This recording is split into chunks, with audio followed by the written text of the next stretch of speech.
Hi friends, welcome back to our channel. Friends, ಇವತ್ತಿನ ವಿಡಿಯೋದಲ್ಲಿ 40 ಎದೆ ಸುತ್ತಳತೆಯ ಬ್ಲೌಸ್ ಕಟಿಂಗನ್ನು ಹೇಳ್ಕೊಡ್ತಾ ಇದ್ದೀನಿ. ಎದೆ ಸುತ್ತಳತೆ ಬಂದು 40 ಇಂಚಿದೆ, ಸೊಂಟದ ಲೂಸ್ ಬಂದು 36 ಇಂಚಿದೆ, ಹಾಗೆಯೇ ಬ್ಲೌಸ್ ಲೆಂತ್ ಬಂದು 14 ಇಂಚಿದೆ. ಈ ಅಳತೆಗೆ ನಾವು ಶೋಲ್ಡರ್ ಮೆಜರ್ಮೆಂಟು, ಆರ್ಮೋಲ್ ಲೆಂತು, ಹಾಗೆಯೇ ಸ್ಲೀವ್ಸಲ್ಲಿ ಆರ್ಮೋಲ್ ಡೌನಿಂಗನ್ನು ಎಷ್ಟು ತಗೊಂಡು ಕರೆಕ್ಟಾಗಿ ನಾವು ಬ್ಲೌಸ್ ಕಟಿಂಗನ್ನು ಮಾಡ್ಕೊಳ್ಬೇಕು ಅಂತ ಇವತ್ತಿನ ವಿಡಿಯೋದಲ್ಲಿ ಹೇಳ್ಕೊಡ್ತೀನಿ. ವಿಡಿಯೋನ ಸ್ಕಿಪ್ ಮಾಡದೆ ಕೊನೆವರೆಗೂ ನೋಡಿ. ಹಾಗೆಯೇ ನೀವೇನಾದರೂ ನನ್ನ ಚಾನಲ್ಗೆ ಹೊಸಬರಾಗಿದ್ದರೆ ಸಬ್ಸ್ಕ್ರೈಬ್ ಮಾಡ್ಕೊಳ್ಳಿ. ವಿಡಿಯೋ ನಿಮಗೆ ಯೂಸ್ಫುಲ್ ಅಂತ ಅನಿಸಿದರೆ ವಿಡಿಯೋ ಒಂದು ಲೈಕ್ ಕೊಟ್ಟು ಪಕ್ಕದಲ್ಲಿ 5 ಪಾಯಿಂಟ್ಸ್ ಇರುತ್ತೆ, ಅದನ್ನು ಸಹ ಕ್ಲಿಕ್ ಮಾಡೋದನ್ನು ಮರಿಬೇಡಿ. ಬನ್ನಿ, ಈಗ ನಾವು ಬ್ಲೌಸ್ ಕಟಿಂಗ್ ಸ್ಟಾರ್ಟ್ ಮಾಡೋಣ. ಮೊದಲಿಗೆ ನಾವಿಲ್ಲಿ ಸ್ಲೀವ್ಸನ್ನು ಕಟ್ ಮಾಡ್ಕೊಳ್ಳೋಣ. ಸ್ಲೀವ್ಸ್ ಕಟ್ ಮಾಡ್ಕೊಳ್ಳೋದಕ್ಕೆ ಈ ಥರ 2 ಲೇಯರಲ್ಲಿ ಫ್ಯಾಬ್ರಿಕನ್ನು ಫೋಲ್ಡ್ ಮಾಡಿಕೊಂಡು ಈಗ ಮತ್ತೆ ನಾವು ಇದನ್ನು ಇನ್ನೊಂದು ಫೋಲ್ಡ್ ಮಾಡ್ಕೊಳ್ಬೇಕು. ನಾವು 4 ಲೇಯರಲ್ಲಿ ಕ್ಲಾತನ್ನು ಫೋಲ್ಡ್ ಮಾಡ್ಕೊಳ್ಬೇಕು. ಫೋಲ್ಡ್ ಮಾಡಿಕೊಂಡು ಫೋಲ್ಡಿಂಗು ನಮ್ಮ ಕಡೆ ಇರೋ ಥರ ಹಾಕ್ಕೊಳ್ಬೇಕು. ಹಾಗೆಯೇ ಎಡ್ಜಸ್ ಏನಾದರೂ ಹೆಚ್ಚು ಕಡಿಮೆ ಇದ್ದರೆ ಸ್ಟ್ರೈಟ್ ಆಗಿರೋ ಥರ ಒಂದು ಲೈನ್ ಹಾಕ್ಕೊಳ್ಬೇಕು. ಈಗ ನಾವು ಸ್ಲೀವ್ ಲೆಂತನ್ನು ಮಾರ್ಕ್ ಮಾಡ್ಕೊಳ್ಳೋಣ. ಇಲ್ಲಿ ನಾನು ತಗೊಳ್ತಾ ಇರೋ ಸ್ಲೀವ್ ಲೆಂತು ರೆಡಿ ಬಂದು 9 ಇಂಚು. ಇದಕ್ಕೆ ಮೇಲೆ ಕೆಳಗಡೆ ಮಾರ್ಜಿನ್ಗೆ ನಾವು 1 ಇಂಚ್ ಎಕ್ಸ್ಟ್ರಾ ಆ್ಯಡ್ ಮಾಡಿಕೊಂಡು 10 ಇಂಚ್ ತಗೊಳ್ಬೇಕು. ಮಾರ್ಕ್ ಮಾಡಿಕೊಂಡು ಇಲ್ಲೂ ಸಹ ಸ್ಟ್ರೈಟ್ ಆಗಿರೋ ಥರ ಒಂದು ಲೈನ್ ಹಾಕ್ಕೊಳ್ಬೇಕು. ಸ್ಲೀವ್ ಲೆಂತ್ ಮಾರ್ಕ್ ಮಾಡ್ಕೊಂಡಾಯ್ತು. ಈಗ ಸ್ಲೀವ್ ಲೂಸನ್ನು ಮಾರ್ಕ್ ಮಾಡ್ಕೊಳ್ಬೇಕು. ಈ ಓಪನ್ ಕಡೆ ನಾವು ಸ್ಲೀವ್ ಲೂಸನ್ನು ಮಾರ್ಕ್ ಮಾಡ್ಕೊಳ್ಬೇಕು. ಫುಲ್ ರೌಂಡ್ ಬಂದು ಇವ್ರಿಗೆ 12 ಇಂಚ್ ಬೇಕು. ಅದರಲ್ಲಿ ಅರ್ಧನ ತಗೊಂಡು ನಾವಿಲ್ಲಿ ಮಾರ್ಕ್ ಮಾಡ್ಕೊಳ್ಬೇಕು. ಇಲ್ಲಿಂದ ಮಾರ್ಜಿನ್ಗೆ 1.5 ಇಲ್ಲ 2 ಇಂಚ್ ಎಕ್ಸ್ಟ್ರಾ ತಗೊಂಡು ಮಾರ್ಕ್ ಮಾಡ್ಕೊಳ್ಬೇಕು. ಈಗ ನಾವು ಆರ್ಮೋಲ್ ಡೌನಿಂಗನ್ನು ಮಾರ್ಕ್ ಮಾಡ್ಕೊಳ್ಬೇಕು. ಈ ಆರ್ಮೋಲ್ ಡೌನಿಂಗಲ್ಲೇ ಬಿಗಿನರ್ಸ್ಗೆ ತುಂಬಾ ಕನ್ಫ್ಯೂಸ್ ಆಗ್ತಾ ಇರುತ್ತೆ. ಯಾವುದೇ ಸೈಜ್ಗಾದರೂ ನೀವು ಚೆಸ್ಟ್ ಲೂಸ್ ಬೇಸ್ ಮೇಲೆ ಆರ್ಮೋಲ್ ಡೌನಿಂಗನ್ನು ತಗೊಳ್ಳಿ, ಕರೆಕ್ಟಾಗಿ ಸರಿ ಹೋಗುತ್ತೆ. ಚೆಸ್ಟ್ ಲೂಸ್ ಬೇಸ್ ಮೇಲೆ ನಾವು ಯಾವ ರೀತಿ ತಗೊಳ್ಬೇಕು ಅಂದರೆ, ಚೆಸ್ಟ್ ಲೂಸು ಈ ಅಳತೆಗೆ 40 ಇಂಚ್ ಇದೆಯಲ್ವಾ, ಈ 40 ಇಂಚಲ್ಲಿ ನಾವು 10ನೇ ಭಾಗನ ತಗೊಂಡು ಅದರಲ್ಲಿ ಅರ್ಧ ಇಂಚು ಕಡಿಮೆ ತಗೊಂಡು ನಾವಿಲ್ಲಿ ಮಾರ್ಕ್ ಮಾಡ್ಕೊಳ್ಬೇಕು. ಯಾವುದೇ ಸೈಜ್ ಆದರೂ ಸೇಮ್ ಮೆಥಡನ್ನು ನೀವು ಫಾಲೋ ಮಾಡ್ಕೊಳ್ಬೇಕು. ಈಗ 40 ಇಂಚು ಎದೆ ಸುತ್ತಳತೆ ಇದೆ ಅಂದರೆ 10ನೇ ಭಾಗ ಬಂದು ನಮಗೆ 4 ಇಂಚು ಬರುತ್ತೆ.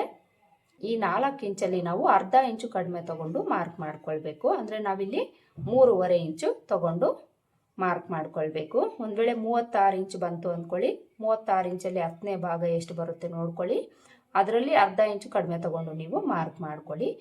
ಎಕ್ಸಾಂಪಲ್ ಆಗಿ ನಾನಿಲ್ಲಿ 36 ಇಂಚು ಅಂತ ಹೇಳಿದ್ದೀನಿ ಅಲ್ವಾ, ನಿಮಗೆ 30ರಿಂದ 45 ಎದೆ ಸುತ್ತಳತೆವರೆಗೂ ಸಹ ನೀವು ಸೇಮ್ ಮೆಥಡನ್ನು ಫಾಲೋ ಮಾಡಿಕೊಂಡು ಮಾರ್ಕ್ ಮಾಡ್ಕೊಳ್ಬೋದು. ಆರ್ಮೋಲ್ ಡೌನಿಂಗನ್ನು ಮಾರ್ಕ್ ಮಾಡಿಕೊಂಡು ಇಲ್ಲಿ ಸ್ಟ್ರೈಟ್ ಆಗಿರೋ ಥರ ಒಂದು ಲೈನ್ ಹಾಕ್ಕೊಳ್ಬೇಕು. ಈಗ ಇಲ್ಲಿ ನಾವು ಆರ್ಮೋಲ್ ಲೂಸನ್ನು ಮಾರ್ಕ್ ಮಾಡ್ಕೊಳ್ಬೇಕು. ಆರ್ಮೋಲ್ ಲೂಸು ಇವರಿಗೆ 17 ಇಂಚ್ ಬೇಕು. ನಾನಿಲ್ಲಿ ಫುಲ್ ರೌಂಡ್ ಹೇಳ್ತಾ ಇದ್ದೀನಿ. ಫುಲ್ ರೌಂಡ್ ಬಂದು ಇವರಿಗೆ 17 ಇಂಚ್ ಬೇಕು. ಅದರಲ್ಲಿ ನಾವು ಅರ್ಧನ ತಗೊಂಡು ಇಲ್ಲಿ ಮಾರ್ಕ್ ಮಾಡ್ಕೊಳ್ಬೇಕು. 17 ಇಂಚಲ್ಲಿ ನಮಗೆ ಅರ್ಧ ಎಷ್ಟು ಬರುತ್ತೆ ಅಂದರೆ, ಈ ಥರ ಟೇಪ್ನ ನೀವು ಫೋಲ್ಡ್ ಮಾಡ್ಕೊಳ್ಳಿ. ಫೋಲ್ಡ್ ಮಾಡಿಕೊಂಡ್ರೆ ನಮಗೆ 8.5 ಇಂಚ್ ಬರುತ್ತೆ. ಅಂದರೆ ಇವ್ರಿಗೆ ಆರ್ಮೋಲ್ ಲೂಸು 8.5 ಇಂಚ್ ಬೇಕು. ಈ 8.5 ಇಂಚಲ್ಲಿ ನಾವು ಈ ಥರ ಸ್ಟ್ರೈಟಾಗಿ ಇಟ್ಕೊಂಡು 1 ಇಂಚ್ ಕಡಿಮೆ ತಗೊಂಡು ಮಾರ್ಕ್ ಮಾಡ್ಕೊಳ್ಬೇಕು. 1 ಇಂಚ್ ಕಡಿಮೆ ತಗೊಂಡ್ರೆ ನಮಗೆ 7.5 ಇಂಚ್ ಬರುತ್ತೆ. ನಾನಿಲ್ಲಿ 7.5 ಇಂಚ್ ತಗೊಂಡು ಮಾರ್ಕ್ ಮಾಡ್ಕೊಂಡಿದ್ದೀನಿ. ಇಲ್ಲಿಂದ ಇಲ್ಲಿಗೆ ಜಾಯಿಂಟ್ ಮಾಡ್ಕೊಳ್ಬೇಕು. ಇಲ್ಲೂ ಸಹ ಮಾರ್ಜಿನನ್ನು ತಗೊಂಡು ಮಾರ್ಕ್ ಮಾಡ್ಕೊಳ್ಬೇಕು. ಇಲ್ಲಿ ನನಗೆ ಫ್ಯಾಬ್ರಿಕ್ ಕಡಿಮೆ ಇದೆ, ಪೀಸ್ ಜಾಯಿಂಟ್ ಮಾಡ್ಕೊಳ್ತೀನಿ.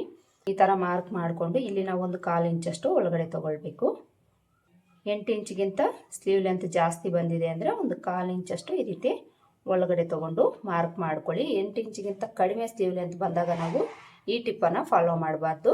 8 ಇಂಚಿಗಿಂತ ಜಾಸ್ತಿ ನಿಮಗೆ ಸ್ಲೀವ್ ಲೆಂತ್ ಬಂದಾಗ ಈ ಪ್ಲೇಸಲ್ಲಿ ನಾವು 1/4 ಇಂಚಷ್ಟು ಒಳಗಡೆ ತೊಗೊಂಡು ಮಾರ್ಕ್ ಮಾಡ್ಕೊಳ್ಬೇಕು. ಇದಿಷ್ಟು ಮಾರ್ಕ್ ಮಾಡಿಕೊಂಡು ಈಗ ನಾವು ಸ್ಲೀವ್ ಶೇಪನ್ನು ಮಾರ್ಕ್ ಮಾಡ್ಕೊಳ್ಬೇಕು. ಈ ಸ್ಲೀವ್ ಶೇಪ್ ಮಾರ್ಕ್ ಮಾಡ್ಕೊಳ್ಳೋದಕ್ಕೆ ನಮಗೆ ಈಗ ಸ್ಕೇಲ್ ಸಿಗುತ್ತೆ. ಇದನ್ನ ಇಟ್ಕೊಂಡು ನಾವು ಈಸಿಯಾಗಿ ಮಾರ್ಕ್ ಮಾಡ್ಕೊಳ್ಬೋದು. ಈ ಲೈನು ಟಚ್ ಆಗೋ ಥರ ಈ ಸ್ಕೇಲನ್ನು ಇಟ್ಕೊಳ್ಬೇಕು.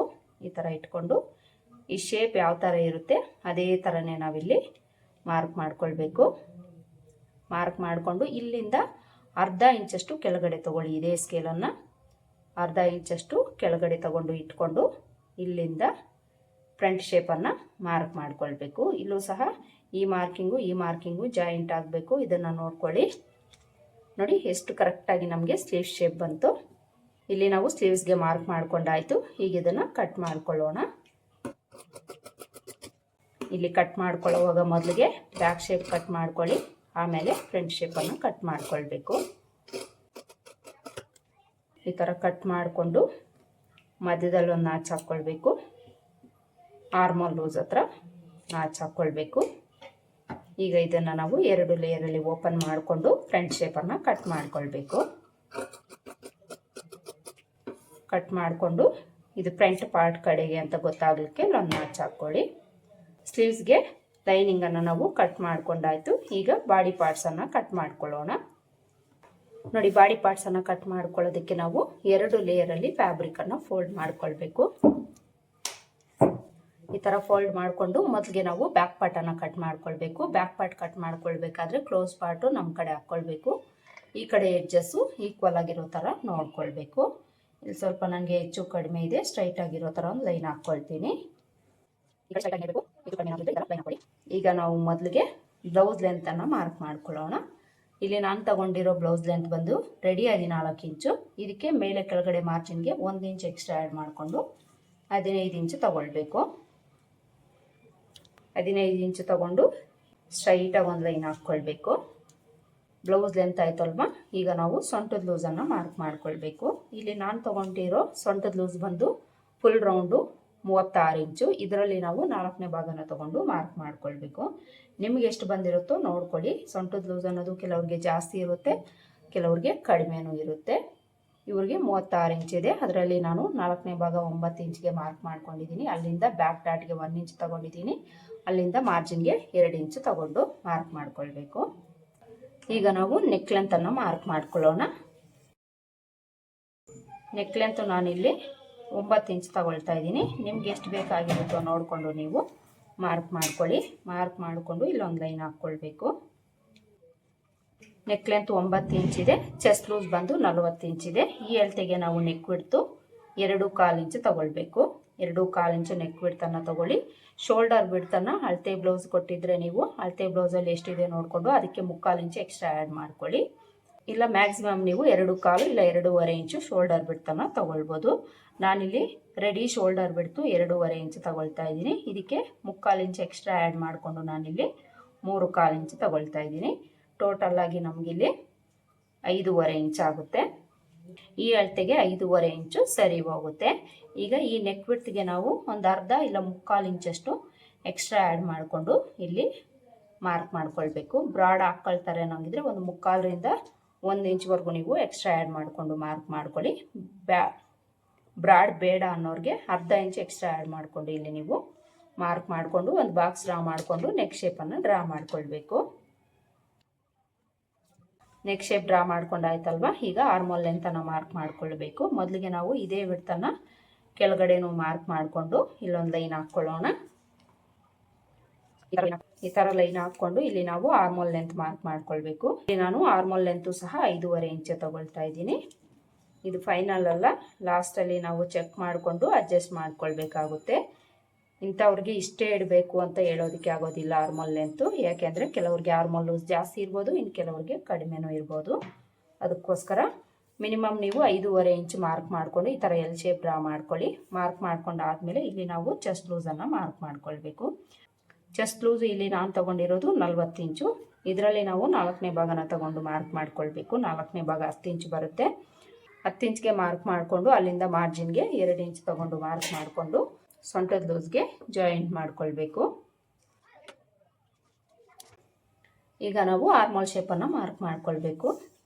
ಆರ್ಮೋಲ್ ಶೇಪ್ಗೆ ಈ ಕಾರ್ನರಲ್ಲಿ ನಾವು 1/4 ಇಂಚು ಬಿಡ್ತು ತಗೊಳ್ಬೇಕು.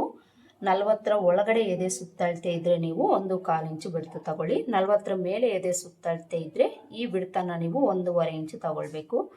ಇಲ್ಲಿ ಈ ಚೆಸ್ಟ್ ಲೂಸ್ ಬಂದು 40 ಇಂಚು, ಅದಕ್ಕೆ ನಾನು 1/4 ಇಂಚು ತಗೊಂಡಿದ್ದೀನಿ. 1/4 ಇಂಚಿಗೆ ಮಾರ್ಕ್ ಮಾಡಿಕೊಂಡು ಇಲ್ಲಿ ಈ ಥರ ಸ್ಕೇಲನ್ನು ಇಟ್ಟು ಆರ್ಮೋಲ್ ಶೇಪನ್ನು ಮಾರ್ಕ್ ಮಾಡ್ಕೊಳ್ಳಿ. ಈ ಪ್ಲೇಸಲ್ಲಿ ನೀವು ಜಾಸ್ತಿ ತೊಗೊಂಡ್ರೂ ಪ್ರಾಬ್ಲಮ್ ಆಗುತ್ತೆ, ಕಡಿಮೆ ತೊಗೊಂಡ್ರೂ ಪ್ರಾಬ್ಲಮ್ ಆಗುತ್ತೆ. ನಾನು ಹೇಳ್ಕೊಟ್ಟಿರೋ ಮೆಥಡಲ್ಲಿ ನೀವು ಕರೆಕ್ಟಾಗಿ ಮಾರ್ಕ್ ಮಾಡ್ಕೊಳ್ಳಿ. ಈ ಥರ ಮಾರ್ಕ್ ಮಾಡಿಕೊಂಡು ಈಗ ನಾವು ಆರ್ಮೋಲ್ ಲೂಸ್ ಒಂದ್ಸಲ ಚೆಕ್ ಮಾಡೋಣ. ಇಲ್ಲಿ ನಾವು ಶೋಲ್ಡರ್ ಮಾರ್ಜಿನ್ಗೆ 1/2 ಇಂಚ್ ಬಿಡಬೇಕಲ್ವ, ಅಲ್ಲಿ ಒಂದು ಲೈನ್ ಹಾಕ್ಕೊಳ್ಳೋಣ. ಈ ಥರ ಲೈನ್ ಹಾಕ್ಕೊಂಡು ಇಲ್ಲಿಂದ ಟೇಪ್ನ ಈ ಥರ ಇಟ್ಟು ಸ್ಟಿಚ್ ನಮ್ಗೆ ಎಲ್ಲಿಗೆ ಬರುತ್ತೆ ಅಲ್ಲಿಗೆ ನಾವು ಟೇಪನ್ನು ಇಟ್ಕೊಳ್ಬೇಕು. ಈ ಥರ ಇಟ್ಕೊಂಡು ಸ್ವಲ್ಪ ಸ್ವಲ್ಪ ಈ ರೀತಿ ತಿರುಗಿಸ್ಕೊಂಡು ನಾವಿಲ್ಲಿ ಚೆಕ್ ಮಾಡ್ಕೊಳ್ಬೇಕು. ನೋಡಿ ಇಲ್ಲಿ ಕರೆಕ್ಟಾಗಿ ನನಗೆ 1 ಪಾಯಿಂಟ್ ಅಷ್ಟು ಜಾಸ್ತಿ 8.5 ಇಂಚ್ ಬರ್ತಾ ಇದೆ. ಅಂದರೆ 8.5 ಇಂಚ್ಗಿಂತ 1 ಪಾಯಿಂಟ್ ಜಾಸ್ತಿ ಬರ್ತಾ ಇದೆ. ಪ್ರಾಬ್ಲಮ್ ಏನೂ ಇಲ್ಲ. ಈ ಪಾಯಿಂಟ್ ಅನ್ನೋದು ನಾವು ಸ್ಟಿಚ್ಚಿಂಗಲ್ಲಿ ಅಡ್ಜಸ್ಟ್ ಮಾಡ್ಕೊಳ್ಬೋದು. ಒಂದು ವೇಳೆ ನಿಮ್ಗೇನಾದರೂ ಇಲ್ಲಿ ಜಾಸ್ತಿ ಬಂದಿದೆ ಅಂದ್ಕೊಳ್ಳಿ, ಆಗ ನೀವು ಈ ಲೈನನ್ನು ಸ್ವಲ್ಪ ಮೇಲಕ್ಕೆ ಹಾಕ್ಕೊಳ್ಳಿ. ಕಡಿಮೆ ಬಂದಿದೆ ಅಂದರೆ ಈ ಲೈನನ್ನು ಸ್ವಲ್ಪ ಕೆಳಗಡೆಗೆ ಅಡ್ಜಸ್ಟ್ ಮಾಡ್ಕೊಂಡಿದ್ದೀರಿ ಅಂದರೆ ನಿಮಗೆ ಆರ್ಮೋಲ್ ಲೂಸು ಕರೆಕ್ಟಾಗಿ ಸರಿ ಹೋಗುತ್ತೆ. ಈ ರೀತಿ ನಮಗೆ ಆರ್ಮೋಲ್ ಲೂಸ್ ಅನ್ನೋದು ಚೆಸ್ಟ್ ಲೂಸ್ಗೆ ಕರೆಕ್ಟಾಗಿ ಮ್ಯಾಚ್ ಆಗಬೇಕು. ಇಲ್ಲಿ ನೀವು ಚೆಕ್ ಮಾಡಿಕೊಂಡು ಅಡ್ಜಸ್ಟ್ ಮಾಡ್ಕೊಳ್ಳಿ. ಇವ್ರಿಗೆ ಕರೆಕ್ಟಾಗಿ ಬಂದಿದೆ ಅಂದರೆ ಎಲ್ರಿಗೂ ಕರೆಕ್ಟಾಗಿ ಬರೋದಿಲ್ಲ. ಇದನ್ನು ನೀವು ನೋಡ್ಕೊಳ್ಬೇಕು ಕಂಪಲ್ಸರಿ. ಈಗ ನಾವು ಬ್ಯಾಕ್ ಡಾಟನ್ನು ಮಾರ್ಕ್ ಮಾಡ್ಕೊಳ್ಳೋಣ. ಬ್ಯಾಕ್ ಡಾಟ್ಗೆ ನಾವು ಸೊಂಟದ ಲೂಸಲ್ಲಿ ಅರ್ಧಕ್ಕೆ ಮಾರ್ಕ್ ಮಾಡ್ಕೊಳ್ಬೇಕು. ಈ ಥರ ಟೇಪ್ನ ಫೋಲ್ಡ್ ಮಾಡಿಕೊಂಡು ಬಿಡ್ತು ಈ ಕಡೆ 1/2 ಇಂಚು ಈ ಕಡೆ 1/2 ಇಂಚು ತಗೊಳ್ಬೇಕು. ಡಾಟ್ ಲೆಂತನ್ನು ನೀವು ಒಂದು 4ರಿಂದ 4.25 ಇಂಚ್ ತಗೊಳ್ಳಿ. ಸ್ಟ್ರೈಟಾಗಿ ಲೈನ್ ಹಾಕ್ಕೊಂಡು ಇದಕ್ಕೆ ಈ ರೀತಿ ಜಾಯಿಂಟ್ ಮಾಡ್ಕೊಳ್ಳಿ. ಇಲ್ಲಿಂದ ಸೈಡ್ಗೆ ಕ್ರಾಸಾಗಿ 1/2 ಇಂಚಷ್ಟು ಮೇಲಕ್ಕೆ ಮಾರ್ಕ್ ಮಾಡ್ಕೊಳ್ಬೇಕು. ಇದನ್ನು ಸಹ ನೀವು ಮರಿಬಾರ್ದು. ಹಾಗೆಯೇ ನೆಕ್ ಹತ್ರ 1/4 ಇಂಚು ಡೌನ್ ಮಾಡ್ಕೊಳ್ಬೇಕು. ಯಾವುದೇ ಸೈಜ್ ಬ್ಲೌಸ್ಗಾದರೂ 1/4 ಇಂಚಷ್ಟು ಇಲ್ಲಿ ನೀವು ಡೌನ್ ಮಾಡ್ಕೊಳ್ಬೇಕು. ನೋಡಿ, ಇದಿಷ್ಟು ಬ್ಯಾಕ್ ಪಾರ್ಟ್ನ ಮಾರ್ಕಿಂಗ್ ಆಯಿತು. ಈಗ ಇದನ್ನು ಯಾವ ರೀತಿ ನಾವು ಮಾರ್ಕ್ ಮಾಡ್ಕೊಂಡಿರ್ತೀವೋ ಅದೇ ಥರ ಔಟ್ಲೈನ್ಸ್ ಮಾತ್ರ ಕಟ್ ಮಾಡ್ಕೊಳ್ಬೇಕು. ನೆಕ್ ಪಾರ್ಟನ್ನು ಸ್ಟಿಚ್ ಮಾಡ್ಕೊಳ್ಳೋವಾಗ ನೀವು ಕಟ್ ಮಾಡ್ಕೊಳ್ಬೋದು, ಇಲ್ಲಾಂದರೆ ಫ್ರಂಟ್ ಪಾರ್ಟ್ ಕಟ್ ಮಾಡಿ ಆದಮೇಲೆ ಕಟ್ ಮಾಡ್ಕೊಳ್ಬೋದು.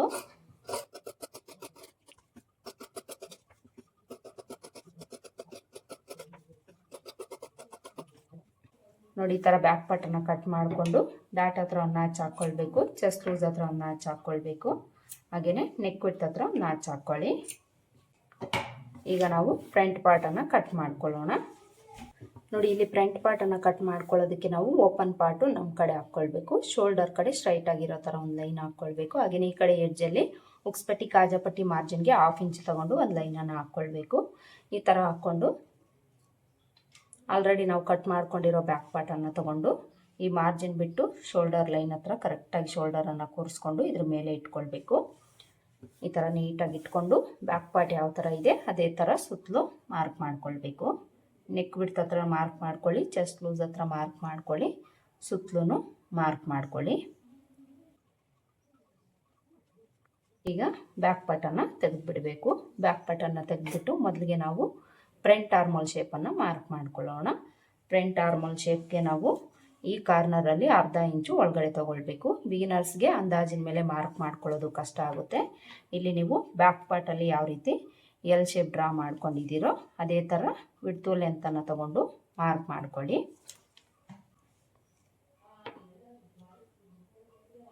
ಈ ಥರ ಮಾರ್ಕ್ ಮಾಡಿಕೊಂಡ್ರೆ ನಿಮಗೆ ಈಸಿಯಾಗಿರುತ್ತೆ. ಈ ರೀತಿ ಮಾರ್ಕ್ ಮಾಡಿಕೊಂಡು ನೀವು ಫ್ರಂಟ್ ಶೇಪನ್ನು ತೆಗೀರಿ.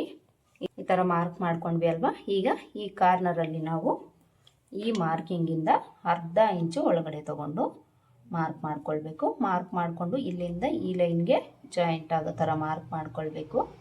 ಹಾಗೆಯೇ ಇಲ್ಲಿಂದ ಈ ಲೈನ್ಗೆ ಜಾಯಿಂಟ್ ಆಗೋ ಥರ ಮಾರ್ಕ್ ಮಾಡ್ಕೊಳ್ಬೇಕು. ನೀಟಾಗಿ ಶೇಪ್ ಬರಬೇಕು ನೋಡಿಕೊಂಡು ನೀವು ಮಾರ್ಕ್ ಮಾಡ್ಕೊಳ್ಳಿ. ಆರ್ಮೋಲ್ ಶೇಪ್ ಮಾರ್ಕ್ ಮಾಡ್ಕೊಂಡಾಯಿತು. ಈಗ ನಾವು ಫ್ರಂಟ್ ಲೆಂತು ಫ್ರಂಟ್ ನೆಕ್ ಲೆಂತನ್ನು ಮಾರ್ಕ್ ಮಾಡ್ಕೊಳ್ಬೇಕು. ಮೊದಲಿಗೆ ನಾವು ನೆಕ್ ಲೆಂತ್ ಮಾರ್ಕ್ ಮಾಡ್ಕೊಳ್ಳೋಣ. ಇಲ್ಲಿ ನಾನು ತಗೊಳ್ತಾ ಇರೋದು ನೆಕ್ ಲೆಂತು 6.5 ಇಂಚು. ಈ ಅಳತೆಗೆ ನೀವು 7 ಇಂಚ್ವರೆಗೂ ತಗೊಳ್ಬೋದು. ನಾನಿಲ್ಲಿ 6.5 ಇಂಚ್ ತಗೊಂಡಿದ್ದೀನಿ. ಈಗ ಇಲ್ಲಿ ಬಿಡ್ತನ್ನ ನಾವು ಇಲ್ಲಿ ಎಷ್ಟಿದೆ ಅದಕ್ಕೆ 1/2 ಇಂಚು ಎಕ್ಸ್ಟ್ರಾ ಆ್ಯಡ್ ಮಾಡಿಕೊಂಡು ಮಾರ್ಕ್ ಮಾಡಿಕೊಂಡು ಇಲ್ಲೊಂದು ಬಾಕ್ಸ್ ಡ್ರಾ ಮಾಡಿಕೊಂಡು ನೆಕ್ ಶೇಪನ್ನು ಡ್ರಾ ಮಾಡ್ಕೊಳ್ಬೇಕು. ಫ್ರಂಟಲ್ಲಿ ನೀವು ಬಿಡ್ತನ್ನ ಇಲ್ಲಿ 1/2 ಇಂಚ್ ಮಾತ್ರ ಎಕ್ಸ್ಟ್ರಾ ತೊಗೊಳ್ಳಿ, ಜಾಸ್ತಿ ಎಲ್ಲ ತೊಗೊಳಕ್ಕೆ ಹೋಗಬೇಡಿ. ಈಗ ರೌಂಡ್ ಶೇಪ್ ಕೊಡ್ತೀರಿ ಅಂದರೆ ಈ ರೀತಿ ಕರ್ವ್ ಸ್ಕೇಲ್ ಇಟ್ಕೊಂಡು ನೀಟಾಗಿ ರೌಂಡ್ ಶೇಪನ್ನು ಮಾರ್ಕ್ ಮಾಡ್ಕೊಳ್ಳಿ. ಈಗ ನಾವು ಫ್ರಂಟ್ ಲೆಂತ್ ಮಾರ್ಕ್ ಮಾಡ್ಕೊಳ್ಳೋಣ. ಫ್ರಂಟ್ ಲೆಂತ್ ನಾವು ಯಾವ ರೀತಿ ತೊಗೊಳ್ಬೇಕು ಅಂದರೆ ಬ್ಯಾಕ್ ಲೆಂತಲ್ಲಿ 1.5 ಇಂಚು ಕಡಿಮೆ ತಗೊಂಡ್ರೆ ಸರಿ ಹೋಗುತ್ತೆ. ಒಂದು ವೇಳೆ ನಿಮಗೆ ಅಳತೆ ಬ್ಲೌಸ್ ಇದೆ ಅಂದರೆ ಅಳತೆ ಬ್ಲೌಸಲ್ಲಿ ಕ್ರಾಸ್ ಬೆಲ್ಟನ್ನು ಬಿಟ್ಟು ಎಷ್ಟು ಫ್ರಂಟ್ ಲೆಂತ್ ಇದೆ ನೋಡಿಕೊಂಡು ಅದಕ್ಕೆ ನೀವು ಎಕ್ಸ್ಟ್ರಾ 1 ಇಂಚ್ ಆ್ಯಡ್ ಮಾಡಿಕೊಂಡು ಮಾರ್ಕ್ ಮಾಡ್ಕೊಳ್ಬೇಕು. ಅಳತೆ ಬ್ಲೌಸ್ ಇಲ್ಲ ಅಂದರೆ ಈ ಮೆಥಡಲ್ಲಿ ನೀವು ಮಾರ್ಕ್ ಮಾಡ್ಕೊಳ್ಳಿ. ಫ್ರಂಟ್ ಲೆಂತ್ ಮಾರ್ಕ್ ಮಾಡ್ಕೊಂಡಾಯ್ತಲ್ವ. ಈಗ ಉಕ್ಸ್ಪಟ್ಟಿ ಕಾಜಾಪಟ್ಟಿ ಲೆಂತ್ಗೆ ನಾವು ಇಲ್ಲಿಂದ 1/4 ಇಂಚಷ್ಟು ಮೇಲಕ್ಕೆ ಮಾರ್ಕ್ ಮಾಡ್ಕೊಳ್ಬೇಕು. ಹಾಗೆಯೇ ಇಲ್ಲಿ ಮಾರ್ಜಿನನ್ನು ಬಿಟ್ಟು ಇಲ್ಲಿಂದ ಈ ಲೈನ್ ಹತ್ರ 2.5 ಇಂಚಿಗೆ ಮಾರ್ಕ್ ಮಾಡಿಕೊಂಡು ಇಲ್ಲಿಂದ ಇಲ್ಲಿಗೆ ಜಾಯಿಂಟ್ ಮಾಡ್ಕೊಳ್ಬೇಕು. ಈ ವಿಡ್ತ್ ಅನ್ನೋದು ನೀವು ಯಾವುದೇ ಸೈಜ್ಗಾದರೂ 2.5 ಇಂಚ್ ತಗೊಳ್ಳಿ, ಕರೆಕ್ಟಾಗಿ ಸರಿ ಹೋಗುತ್ತೆ. ಇದಿಷ್ಟು ಮಾರ್ಕ್ ಮಾಡಿಕೊಂಡು ಈಗ ನಾವು ಡಾಟ್ಸನ್ನು ಮಾರ್ಕ್ ಮಾಡ್ಕೊಳ್ಬೇಕು. ಈ ಡಾಟ್ಸಲ್ಲಿ ನಾವು ಮೊದಲಿಗೆ ಮೈನ್ ಡಾಟನ್ನು ಮಾರ್ಕ್ ಮಾಡ್ಕೊಳ್ಬೇಕು. ಇದನ್ನು ನಾವು ಚೆಸ್ಟ್ ಲೂಸ್ ಬೇಸ್ ಮೇಲೇ ತಗೊಳ್ಬೇಕಾಗುತ್ತೆ. ಚೆಸ್ಟ್ ಲೂಸ್ ಇವ್ರಿಗೆ 40 ಇಂಚ್ ಇದೆಯಲ್ವ, ಇವ್ರಿಗೆ ನಾವು ಮೈನ್ ಡಾಟ್ನ ಬಿಟ್ಟು 2.25 ಇಂಚ್ ತಗೊಳ್ಬೇಕು. ಒಂದು ವೇಳೆ ಸ್ವಲ್ಪ ನಿಮಗೆ ಚೆಸ್ಟ್ ಭಾಗ ಕಡಿಮೆ ಇದೆ ಅಂದರೆ 2.5 ಇಂಚು ತಗೊಳ್ಳಿ, ಇಲ್ಲಾಂದರೆ ಈ ಅಳತೆಗೆ 2.25 ಇಂಚು ಸರಿ ಹೋಗುತ್ತೆ. ಮಿಡಿಲ್ಗೆ ಒಂದು ಮಾರ್ಕ್ ಮಾಡಿಕೊಂಡು ಇಲ್ಲಿ ಸ್ಟ್ರೈಟಾಗಿ ಒಂದು ಲೈನ್ ಹಾಕ್ಕೊಂಡು ಡಾಟ್ ಲೆಂತು 2.5 ಇಂಚ್ ತಗೊಳ್ಳಿ. 2.5 ಇಂಚ್ ತಗೊಂಡು ಮಾರ್ಕ್ ಮಾಡಿಕೊಂಡು ಇದಕ್ಕೆ ಈ ರೀತಿ ಜಾಯಿಂಟ್ ಮಾಡ್ಕೊಳ್ಳಿ. ಈಗ ಈ ಸೈಡ್ ಲೆಂತ್ ತಗೊಳ್ಬೇಕು. ಇಲ್ಲೂ ಸಹ ಅಷ್ಟೇ 1/4 ಇಂಚಷ್ಟು ಮೇಲಕ್ಕೆ ಮಾರ್ಕ್ ಮಾಡ್ಕೊಳ್ಳಿ, ಸರಿ ಹೋಗುತ್ತೆ. ಮಾರ್ಕ್ ಮಾಡಿಕೊಂಡು ಇಲ್ಲಿಂದ ಇಲ್ಲಿಗೆ ಜಾಯಿಂಟ್ ಮಾಡ್ಕೊಳ್ಬೇಕು. ಡಾಟ್ ಕೆಳಗಡೆ ಒಂಚೂರು ಈ ರೀತಿ ಶೇಪ್ ಕೊಟ್ಟು ಮಾರ್ಕ್ ಮಾಡ್ಕೊಳ್ಳಿ. ಈ ಮೇನ್ ಡಾಟ್ ಅನ್ನೋದು ನಾವು ಕರೆಕ್ಟಾಗಿ ಹಿಡಿದಾಗಲೇ ಚೆಸ್ಟ್ ಭಾಗ ಅನ್ನೋದು ಕರೆಕ್ಟಾಗಿ ಫಿಟ್ಟಿಂಗ್ ಬರುತ್ತೆ. ಇದನ್ನು ನೀವು ಗಮನಿಸ್ಕೊಳ್ಬೇಕು ಫ್ರಂಟ್ ಪಾರ್ಟಲ್ಲಿ. ಇನ್ನು ಉಳಿದಿರೋದು ನಮಗೆ ಉಕ್ಸ್ಪಟ್ಟಿ ಕಡೆ ಡಾಟು, ಆರ್ಮೋಲ್ ಡಾಟು, ಇವೆರಡೂ ಡಾಟನ್ನು ನಾವು ತುಂಬಾ ಈಸಿ ಮೆಥಡಲ್ಲೇ ಯಾವುದೇ ಸೈಜ್ಗಾದರೂ ಸೇಮ್ ಮೆಥಡಲ್ಲೇ ಮಾರ್ಕ್ ಮಾಡ್ಕೊಳ್ತೀವಿ. ಉಕ್ಸ್ಪಟ್ಟಿ ಕಡೆ ಡಾಟ್ಗೆ ಈ ಲೆಂತಲ್ಲಿ ಅರ್ಧಕ್ಕೊಂದು ಮಾರ್ಕ್ ಮಾಡಿಕೊಂಡು ಈ ಕಡೆ 1/4 ಇಂಚು ಬಿಡ್ತು ತಗೊಳ್ತೀವಿ, ಈ ಕಡೆ 1/4 ಇಂಚು ಬಿಡ್ತನ್ನು ತಗೊಳ್ತೀವಿ. ಡಾಟ್ ಲೆಂತನ್ನು ನೀವು ಇಲ್ಲೂ ಸಹ 2.5 ಇಂಚು ತೊಗೊಂಡಿದ್ದೀರಿ ಅಂದರೆ ಸರಿ ಹೋಗುತ್ತೆ. ಇನ್ನು ಆರ್ಮೋಲ್ ಕಡೆ ಡಾಟ್ಗೆ ಈ ಡಾಟ್ ನೇರಕ್ಕೆ ಸ್ಕೇಲನ್ನು ಇಟ್ಕೊಂಡು ಒಂದು ಮಾರ್ಕ್ ಮಾಡ್ಕೊಳ್ಳಿ. ವಿಡ್ತ್ ಅನ್ನೋದು ಇದಕ್ಕೂ ಸಹ ಈ ಕಡೆ 1/4 ಇಂಚ್ ತಗೊಳ್ಬೇಕು, ಈ ಕಡೆ 1/4 ಇಂಚ್ ತಗೊಳ್ಬೇಕು. ಇನ್ನು ಡಾಟ್ ಲೆಂತ್ ನೀವು ಎಷ್ಟು ತಗೊಳ್ಬೇಕು ಅಂದರೆ ಇವೆರಡರ ಮಧ್ಯೆ ಇರೋ ಗ್ಯಾಪನ್ನು ನೋಡಿಕೊಂಡು ಮಾರ್ಕ್ ಮಾಡ್ಕೊಳ್ಳಿ, ಈ ಲೆಂತ್ ಸಿಗುತ್ತೆ. ಇದಿಷ್ಟು ಮಾರ್ಕ್ ಮಾಡಿಕೊಂಡು ಇಲ್ಲಿ ನಾವು ಸೊಂಟದ ಲೂಸನ್ನು ನೋಡ್ಕೊಳ್ಬೇಕು. ಬ್ಯಾಕ್ ಪಾರ್ಟಲ್ಲಿ ನಾವು ಸೊಂಟದ ಲೂಸ್ ಎಷ್ಟು ಇಟ್ಟಿರ್ತೀವೋ ಫ್ರಂಟಲ್ಲೂ ಅಷ್ಟೇ ಇಡಬೇಕು, ಇಲ್ಲಾಂದರೆ ಉಕ್ಸ್ಪಟ್ಟಿ ಕಾಜಾಪಟ್ಟಿ ಹತ್ರ ಫ್ರಂಟಲ್ಲಿ ಗ್ಯಾಪ್ ಬಂದುಬಿಡುತ್ತೆ. ಯಾವ ರೀತಿ ತಗೊಳ್ಬೇಕು ಅಂದರೆ ಮೊದಲಿಗೆ ಈ ವಿಡ್ತನ್ನು ನೋಡ್ಕೊಳ್ಳಿ, ಈ ವಿಡ್ತ್ ಬಿಟ್ಟು ಡಾಟ್ ವಿಡ್ತ್ ಬಿಟ್ಟು ಈ ರೀತಿ ಟೇಪ್ನ ಇಟ್ಕೊಂಡು ಬ್ಯಾಕ್ ಪಾರ್ಟಲ್ಲಿ ನೀವು ಎಷ್ಟು ಇಟ್ಟಿರ್ತೀರೋ ಅಷ್ಟು ಇಲ್ಲಿ ಮಾರ್ಕ್ ಮಾಡಿಕೊಂಡು ಅಲ್ಲಿಂದ ಮಾರ್ಜಿನ್ಗೆ 1.5 ಇಲ್ಲ 2 ಇಂಚ್ ತೊಗೊಂಡು ಮಾರ್ಕ್ ಮಾಡಿಕೊಂಡು ಚೆಸ್ಟ್ ಲೂಸ್ಗೆ ಜಾಯಿಂಟ್ ಮಾಡ್ಕೊಳ್ಳಿ. ನೋಡಿ, ಇದಿಷ್ಟು ನಾವು ಫ್ರಂಟ್ ಪಾರ್ಟ್ಗೆ ಮಾರ್ಕ್ ಮಾಡ್ಕೊಂಡಿದ್ದೀವಿ ಅಂದರೆ ಆಲ್ಮೋಸ್ಟ್ ನಮಗೆ ಫ್ರಂಟ್ ಪಾರ್ಟ್ ಫಿಟ್ಟಿಂಗ್ ಅನ್ನೋದು ಕರೆಕ್ಟಾಗಿ ಬರುತ್ತೆ. ಈಗ ನಾವು ಕ್ರಾಸ್ ಬೆಲ್ಟ್ಗೆ ಮಾರ್ಕ್ ಮಾಡ್ಕೊಳ್ಬೇಕು. ಕ್ರಾಸ್ ಬೆಲ್ಟ್ಗೆ ನಮಗೆ ಅಳತೆ ಬ್ಲೌಸ್ ಇಲ್ಲ ಅಂದರೆ back part front part base ಮೇಲೆ ನಾವು ಕ್ರಾಸ್ ಬೆಲ್ಟ್ಗೆ ಮಾರ್ಕ್ ಮಾಡ್ಕೊಳ್ತೀವಿ. ಕ್ರಾಸ್ ಬೆಲ್ಟ್ ಇದ್ದರೆ ಅದರಲ್ಲಿ ನಾವು ಲೆಂತನ್ನು ಎಷ್ಟಿದೆ ನೋಡಿಕೊಂಡು ಅದಕ್ಕೆ 1 ಇಂಚ್ ಎಕ್ಸ್ಟ್ರಾ ಆ್ಯಡ್ ಮಾಡಿಕೊಂಡು ಮಾರ್ಕ್ ಮಾಡ್ಕೊಳ್ತೀವಿ. ಇಲ್ಲಿ ನಾವು ಬ್ಯಾಕ್ ಪಾರ್ಟ್ ಬೇಸ್ ಮೇಲೇ ಕಟ್ ಮಾಡ್ಕೊಳ್ಳೋಣ. ಮೊದಲಿಗೆ ಈ ಫ್ರಂಟ್ ಪಾರ್ಟನ್ನು ಕಟ್ ಮಾಡ್ಕೊಂಡು ಆದಮೇಲೆ ಅದನ್ನು ಯಾವ ರೀತಿ ಕಟ್ ಮಾಡ್ಕೊಳ್ಬೇಕು ಅಂತ ತೋರಿಸ್ತೀನಿ. ನೋಡಿ, ಈ ಥರ ಫ್ರಂಟ್ ಪಾರ್ಟನ್ನು ಕಟ್ ಮಾಡಿಕೊಂಡು ಡಾಟ್ಸ್ ಮಾರ್ಕ್ ಮಾಡ್ಕೊಂಡಿರೋ ಹತ್ರ ನಾಚ್ ಹಾಕ್ಕೊಳ್ಬೇಕು. ಈಗ ಫ್ರಂಟಲ್ಲೂ ಸಹ ನೆಕ್ ಹತ್ರ ನಾವು 1/4 ಇಂಚ್ ಡೌನ್ ಮಾಡಿಕೊಂಡು ಮಾರ್ಕ್ ಮಾಡ್ಕೊಳ್ಬೇಕು. ಹಾಗೆಯೇ ಫ್ರಂಟಲ್ಲಿ ಉಕ್ಸ್ಪಟ್ಟಿ ಕಾಜಾಪಟ್ಟಿ ಹತ್ರ 1/4 ಇಂಚ್ ಬಿಟ್ಟು ಉಳಿದಿರೋದನ್ನು ಇಲ್ಲಿಂದ ಇಷ್ಟರಲ್ಲೇ ಕಟ್ ಮಾಡ್ಕೊಳ್ಬೇಕು. ಇಲ್ಲಿ ನಮಗೆ 1/2 ಇಂಚೆಲ್ಲ ಅವಶ್ಯಕತೆ ಇರೋದಿಲ್ಲ, 1/4 ಇಂಚಷ್ಟು ಈ ರೀತಿ ಕಟ್ ಮಾಡಿ ತೆಗಿಬೇಕು. ಇದನ್ನು ಸಹ ಕಟ್ ಮಾಡ್ಕೊಳ್ಬೇಕು. ಇವೆರಡೂ ಟಿಪ್ಪನ್ನು ನೀವು ಫ್ರಂಟಲ್ಲಿ ಫಾಲೋ ಮಾಡ್ಕೊಳ್ಳಿ. ಈಗ ನಾವು ಕ್ರಾಸ್ ಬೆಲ್ಟ್ಗೆ ಮಾರ್ಕ್ ಮಾಡ್ಕೊಳ್ಳೋದಕ್ಕೆ ಮೆಜರ್ಮೆಂಟ್ಸನ್ನು ತಗೊಳ್ಳೋಣ. ಬ್ಯಾಕ್ ಪಾರ್ಟನ್ನು ತಗೊಳ್ಳಿ. ಬ್ಯಾಕ್ ಪಾರ್ಟ್ ತಗೊಂಡು ಅದರ ಮೇಲೆ ಫ್ರಂಟ್ ಪಾರ್ಟನ್ನು ಈ ಥರ ಇಟ್ಕೊಳ್ಬೇಕು. ಶೋಲ್ಡರ್ ಹತ್ರ ಹಾಗೆಯೇ ಆರ್ಮೋಲ್ ಹತ್ರ ಬ್ಯಾಕು ಫ್ರಂಟು ಈಕ್ವಲ್ ಆಗಿರೋ ಥರ ಇಟ್ಕೊಳ್ಳಿ. ಈ ಥರ ಇಟ್ಕೊಂಡು ಈಗ ಈ ಕಡೆ ಎಡ್ಜಲ್ಲಿ ಇಲ್ಲಿಂದ 1/2 ಇಂಚ್ ಮೇಲಕ್ಕೆ ಮಾರ್ಕ್ ಮಾಡ್ಕೊಳ್ಬೇಕು. ಈ ಕಡೆ ಎಡ್ಜಲ್ಲೂ ಸಹ 1/2 ಇಂಚಷ್ಟು ಮೇಲಕ್ಕೆ ಮಾರ್ಕ್ ಮಾಡ್ಕೊಳ್ಬೇಕು. ಈಗ ಈ ಮೆಜರ್ಮೆಂಟನ್ನು ನೋಡ್ಕೊಳ್ಬೇಕು. ಇಲ್ಲಿ ನಮಗೆ ಎಷ್ಟು ಬರ್ತಾ ಇದೆ ಈ ಎಡ್ಜ್ವರೆಗೂ ನೋಡ್ಕೊಳ್ಬೇಕು. 3.5 ಇಂಚ್ ಬರ್ತಾ ಇದೆ. ಈ ಸೈಡ್ ನೋಡ್ಕೊಳ್ಬೇಕು, ಇಲ್ಲಿ 2.25 ಇಂಚ್ ಬರ್ತಾ ಇದೆ. ಇವೆರಡು ಮೆಜರ್ಮೆಂಟು ಸರಿ ಹೋಗುತ್ತೆ. ಈಗ ಈ ಕ್ಲಾತ್ ತಗೊಂಡು ಇಲ್ಲಿ ನಾವು ಮೊದಲಿಗೆ ಉಕ್ಸ್ಪಟ್ಟಿ ಕಡೆ ಮೆಜರ್ಮೆಂಟ್ ಎಷ್ಟು ಬಂತೋ ಅಷ್ಟಕ್ಕೆ ಮಾರ್ಕ್ ಮಾಡ್ಕೊಳ್ಬೇಕು. ಮೇಲೇನೂ ಸಹ ಮಾರ್ಕ್ ಮಾಡ್ಕೊಳ್ಳಿ. ಮಾರ್ಕ್ ಮಾಡಿಕೊಂಡು ಇಲ್ಲಿ ಸ್ಟ್ರೈಟಾಗಿ ಒಂದು ಲೈನ್ ಹಾಕ್ಕೊಳ್ಬೇಕು. ಈಗ ಇಲ್ಲೆಷ್ಟಿದೆ ಅದರಲ್ಲಿ ನಾವು ಅರ್ಧ ಇಲ್ಲ 3/4 ಇಂಚಷ್ಟು ಕಡಿಮೆ ತೊಗೊಂಡು ಇಲ್ಲಿ ಮಾರ್ಕ್ ಮಾಡ್ಕೊಳ್ಬೇಕು. ಹಾಗೆಯೇ ಈ ಸೈಡಲ್ಲಿ ನಮಗೆ ರೆಡಿ ಎಷ್ಟು ಬಂತು ಅಷ್ಟಕ್ಕೆ ನಾವಿಲ್ಲಿ ಮಾರ್ಕ್ ಮಾಡ್ಕೊಳ್ಬೇಕು. ಮಾರ್ಕ್ ಮಾಡಿಕೊಂಡು ಈ ಮಾರ್ಕಿಂಗ್ಸನ್ನು ಜಾಯಿಂಟ್ ಮಾಡಿಕೊಳ್ಬೇಕು. ಲೆಂತನ್ನು ಮಾರ್ಕ್ ಮಾಡ್ಕೊಂಡಾಯಿತು. ಈಗ ವಿಡ್ತ್ ಮಾರ್ಕ್ ಮಾಡ್ಕೊಳ್ಬೇಕು. ವಿಡ್ತನ್ನು ನೀವು ಬ್ಯಾಕ್ ಪಾರ್ಟ್ ವಿಡ್ತ್ ಎಷ್ಟಿರುತ್ತೋ ಅಷ್ಟು ತೊಗೊಳ್ಳಿ, ಕರೆಕ್ಟಾಗಿ ಸರಿ ಹೋಗುತ್ತೆ. ಬ್ಯಾಕ್ ಪಾರ್ಟನ್ನು ಈ ಥರ ಇಟ್ಕೊಂಡು ಮಾರ್ಕ್ ಮಾಡ್ಕೊಳ್ಳಿ. ಕ್ರಾಸ್ ಬೆಲ್ಟ್ಗೂ ಸಹ ಮಾರ್ಕ್ ಮಾಡ್ಕೊಂಡಾಯಿತು. ಈಗ ಇದನ್ನು ಕಟ್ ಮಾಡ್ಕೊಳ್ಳೋಣ. ನೋಡಿ, ಇಲ್ಲಿ ನಾವು ಕ್ರಾಸ್ ಬೆಲ್ಟ್ಗೂ ಸಹ ಕಟ್ ಮಾಡ್ಕೊಂಡಾಯಿತು. ಇದೇ ಕ್ಲಾತಲ್ಲಿ ನಿಮಗೆ ಕ್ಲಾತ್ ಉಳಿದಿದೆ ಅಂದರೆ ಇನ್ನೂ ಒಂದೆರಡು ಎಕ್ಸ್ಟ್ರಾ ಪೀಸನ್ನು ನೀವು ಕ್ರಾಸ್ ಬೆಲ್ಟ್ಗೆ ಕಟ್ ಮಾಡ್ಕೊಳ್ಳಿ. ನೋಡಿದ್ರಿ ಅಲ್ವಾ, ಕ್ರಾಸ್ ಬೆಲ್ಟ್ ಕಟ್ ಮಾಡಿ ತೋರಿಸಿದ್ದೀನಿ. ಫ್ರಂಟ್ ಪಾರ್ಟು ಹಾಗೆಯೇ ಬ್ಯಾಕ್ ಪಾರ್ಟನ್ನು ಕಟ್ ಮಾಡಿ ತೋರಿಸಿದ್ದೀನಿ. ಈ ಬ್ಯಾಕ್ ಪಾರ್ಟ್ ನೆಕ್ ಪಾರ್ಟನ್ನು ನಾನು ಸ್ಟಿಚ್ ಮಾಡ್ಕೊಳ್ಳೋವಾಗ ಕಟ್ ಮಾಡ್ಕೊಳ್ತೀನಿ. ನೆಕ್ ಪಾರ್ಟನ್ನು ಕಟ್ ಮಾಡಿಕೊಂಡು ಈ 1/4 ಇಂಚ್ನೂ ಸಹ ನಾವು ಕಟ್ ಮಾಡ್ಕೊಳ್ಬೇಕು. ಹಾಗೆಯೇ ಸ್ಲೀವ್ಸ್ನೂ ಸಹ ಕಟ್ ಮಾಡಿ ತೋರಿಸಿದ್ದೀನಿ. ನೋಡಿದ್ರಿ ಅಲ್ವಾ, ಇವತ್ತಿನ ವಿಡಿಯೋದಲ್ಲಿ 40 ಎದೆಯ ಸುತ್ತಳತೆಗೆ ನಾವು ಲೈನಿಂಗ್ ಬ್ಲೌಸನ್ನು ಯಾವೆಲ್ಲ ಮೆಜರ್ಮೆಂಟ್ಸನ್ನು ತೊಗೊಂಡು ಕಟ್ ಮಾಡ್ಕೊಳ್ಬೇಕು ಅಂತ ಹೇಳ್ಕೊಟ್ಟಿದ್ದೀನಿ. ಐ ಹೋಪ್ ಈ ವಿಡಿಯೋ ನಿಮ್ಗೆ ಹೆಲ್ಪ್ ಆಗಿದೆ ಅಂತ ಅಂದ್ಕೊಳ್ತೀನಿ. ಹೆಲ್ಪ್ ಆಗಿದೆ ಅಂತ ಅನಿಸಿದ್ರೆ ವಿಡಿಯೋಗೆ ಒಂದು ಲೈಕ್ ಕೊಡೋದನ್ನು ಮರಿಬೇಡಿ. ಮತ್ತೆ ಸಿಗೋಣ ಮತ್ತೊಂದು ವಿಡಿಯೋದಲ್ಲಿ. ಅಲ್ಲಿವರೆಗೂ ನಮಸ್ಕಾರ. Thanks for watching.